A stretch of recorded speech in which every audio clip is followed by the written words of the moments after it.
2 Samuel 14. Absalom returns. Now Joab the son of Zeruiah knew that the king's heart went out to Absalom. And Joab sent to Tekoa and brought from there a wise woman, and said to her, Pretend to be a mourner, and put on mourning garments. Do not anoint yourself with oil, but behave like a woman who has been mourning many days for the dead. Go to the king, and speak thus to him. So Joab put the words in her mouth. When the woman of Tekoa came to the king, she fell on her face to the ground and paid homage and said, Save me, O king! And the king said to her, What is your trouble? She answered, Alas, I am a widow. My husband is dead, and your servant had 2 sons, and they quarrelled with one another in the field. There was no one to separate them, and one struck the other and killed him. And now the whole clan has risen against your servant, and they say, Give up the man who struck his brother, that we may put him to death for the life of his brother whom he killed. And so they would destroy the heir also. Thus they would quench my coal that is left, and leave to my husband neither name nor remnant on the face of the earth. Then the king said to the woman, Go to your house, and I will give orders concerning you. And the woman of Tekoa said to the king, On me be the guilt, my lord the king, and on my father's house. Let the king and his throne be guiltless.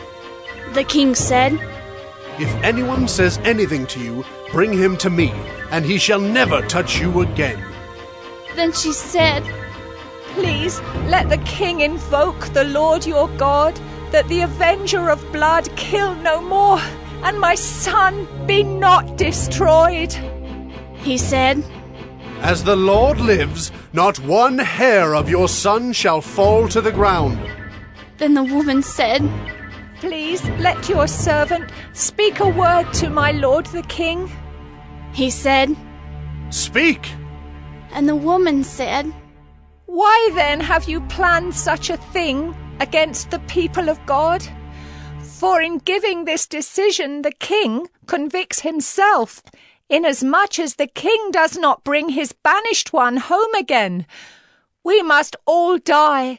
We are like water spilled on the ground which cannot be gathered up again. But God will not take away life, and he devises means so that the banished one will not remain an outcast. Now I have come to say this to my lord the king, because the people have made me afraid. And your servant thought, I will speak to the king. It may be that the king will perform the request of his servant. For the king will hear and deliver his servant from the hand of the man who would destroy me and my son together from the heritage of God.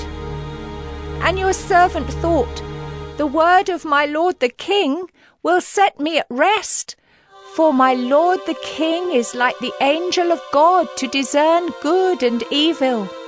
The Lord your God be with you. Then the king answered the woman, Do not hide from me anything I ask you. And the woman said, Let my lord the king speak. The king said, Is the hand of Joab with you in all this? The woman answered and said, As surely as you live, my lord the king, one cannot turn to the right hand or to the left from anything that my lord the king has said.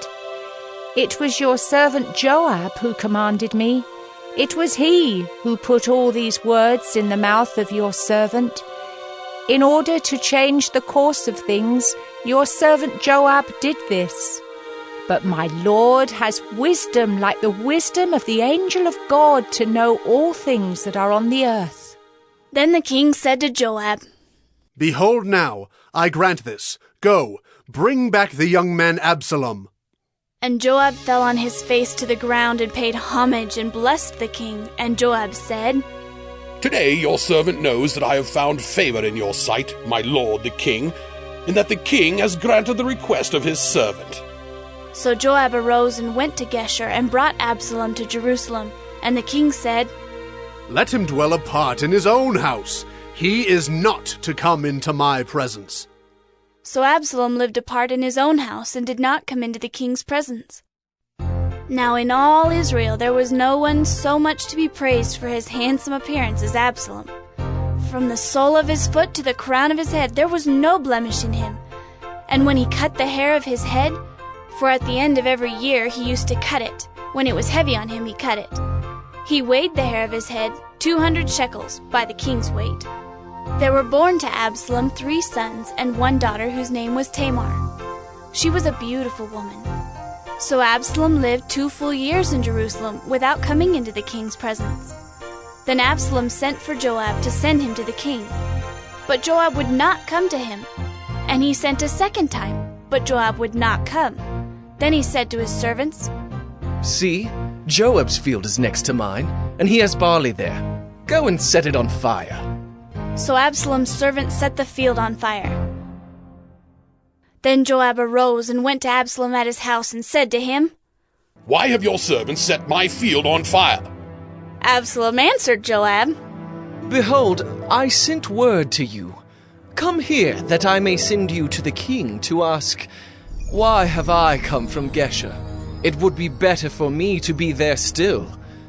Now therefore let me go into the presence of the king, and if there is guilt in me, let him put me to death. Then Joab went to the king and told him, and he summoned Absalom. So he came to the king and bowed himself on his face to the ground before the king, and the king kissed Absalom.